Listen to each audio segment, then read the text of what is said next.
Okay, knife cuts with Chef Michael Gabriel at the Culinary Institute Lenotre. And we're going to mince chives. All right, so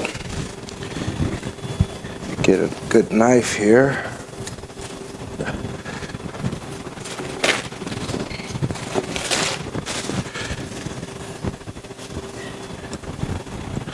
When mincing, it's a very fine, small, precise cut.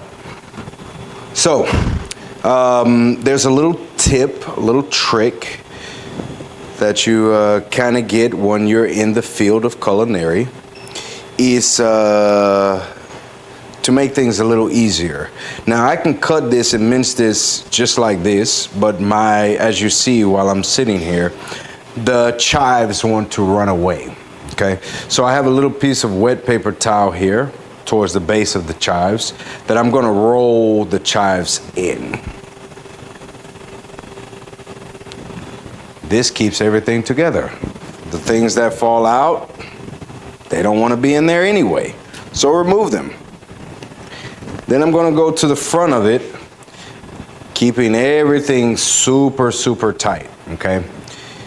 I like to cut my chives down and then continue to chop, but to each his own. You can start from one side, go to the other. I'm gonna cut it down, okay? Just because I don't like it like this, okay? And I'm gonna put that underneath. Now I have a nice straight edge, okay? I just like to get a good straight edge before I start, okay?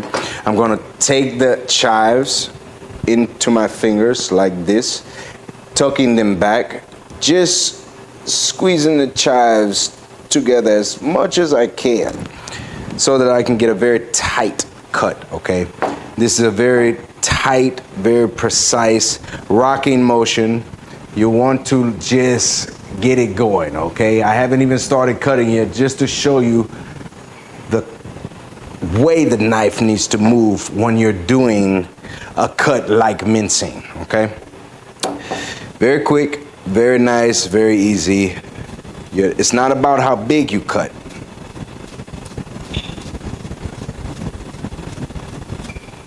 Keeping the chives nice and tight.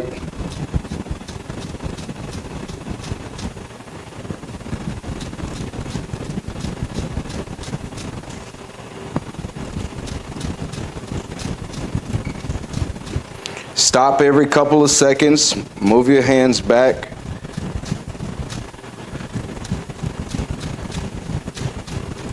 This is what you get when you mince, okay? Very nice, very fine, beautiful chives. Bada bing, bada boom. And that's how you mince chives.